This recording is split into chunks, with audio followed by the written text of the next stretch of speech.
This is Sean Storms with the Business Growth Initiative, where business owners, CEOs, executives, and other professionals share insight into how they defeat sameness, the business disease that's reached epidemic proportions. Today, I'm absolutely thrilled to have Sam with us. And Sam, hi, in a few sentences, tell us who you are and what you do. Yeah, good morning. Thanks for having me, Sean. It's great to be chatting with you. I'm a life coach. I work with people to create action plans on what they really want. So particularly those clients who have had successful careers and want to have a sense of purpose and peace in retirement. The huge transition, so there's a lot to unpack for it. So, well, as we know, there's a ton of boomers that are retiring. I would think that you're going to be, or are, fairly busy. It's amazing. Yeah, the opportunity, definitely. And I think there's a level of surprise and education that comes with the territory because I don't know about you, but people are very familiar with business coaches by now. And they're getting more familiar with maybe life coaches, career coaches. But I tend to run into a lot of people that are like, oh, retirement, like I have not heard of that or pieced that together, and it totally makes sense. So yeah, lots of room for growth. Well, it's interesting. There may be some who are watching this going, why a life coach on this show? And you just explained it. I know personally many CEOs and others who could certainly benefit from your services. But that kind of goes into our really first big question, which is, this venture you have going on, I'll call it a company. How have you maybe created what we would call unprecedented value? Because you just kind of started to get into it a moment ago. Sure. Yeah. Thanks for asking. I think the immense value comes with that super safe container, where particularly when these men and women are at this inflection point, this transition of retirement, they've spent a lot of energy on their career. I mean, like burnout in all the different ways you can define it. And then the immense value of having this safe place to really unpack and rediscover what's important to me and what is energizing for me.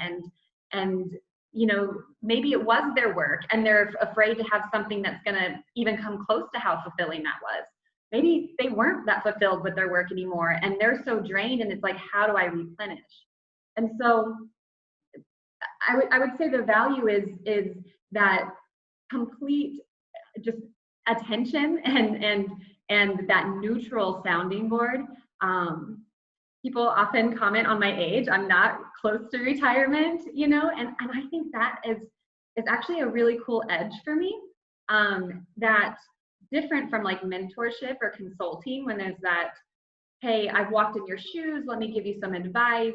I see where this is going. Sure. There's just this raw curiosity because I can't say that. I do know what it's like to feel small though, to feel stuck and to want to stretch. So that's our connecting. Well, that's interesting because that will lead to the next question. But what I heard from that is really interesting to me, and what I had hoped at least I'd get out of this. What's important? What energizes you? What's fulfilling? That's just great advice and great value, as you said. So let's go down this path a little more. Here at the Third Door, we're a big fan of that when you do innovate and find something new and cool like what you're doing. It's more about the unspoken needs, the customer's unspoken needs versus the customer's needs. So what have you learned about the unspoken need and how has that kind of played into what you're doing? Yes, I love that question. I mean, coaching is definitely a place to bring the unspoken spoken. So it happens in so many different ways. But I think that a lot of times the unspoken need is the emotional life part that gets grouped with my context of life coaching.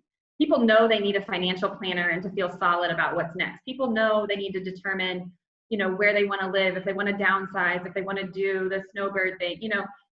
They're not necessarily thinking about like, why am I so uncomfortable when I wake up and I don't know what my plan for the day is? And what is this feeling? And particularly with older men that I work with, feelings, not to stereotype too broadly, but there's maybe not a lot of practice in checking in with their feelings and their emotions and how that's driving their daily experience. And so bringing the unspoken spoken, I have a little story about it that I think kind of maybe articulates this. There was one fellow I was working with last summer. and he was maybe a couple weeks away from retiring and getting pretty nervous about it. And I said, I'll call him Kyle. I was like, Kyle, let's just try this scene on for a second. You're walking to the mailbox, you run into your neighbor, and they say, hey, how's it going? Oh, good, I just retired last week. Well, what are you gonna do? Which is everybody's favorite question, right? Like, just like you ask high school graduates in college, what are you gonna do? I said, Kyle, what if you just say, you know what, I'm gonna rest. I'm gonna take a month or two, I'm gonna rest, I'm gonna chill with my family, it's gonna be great. So I just put this scene out there, right? And Kyle had a huge emotional reaction to that. He started crying and he was like, I said, what's going on here? Like, what are you experiencing? He's like, I don't know if I deserve to rest. I don't know if I can give myself permission to do that. And that brought this unspoken fear and tension. I mean, I get like chills talking about it because it was such a powerful moment for him. Right. And that brought that unspoken thing spoken, which he wouldn't have been able to articulate on his own. So I wonder, thank you for sharing that. I often wonder, we see this in business all the time, but given what you do, it is that fear, who's really going to raise their hand. So how about in a minute or less, from a leadership standpoint, because let's face it, to these folks, you're probably not just a coach, you're their leader in this area.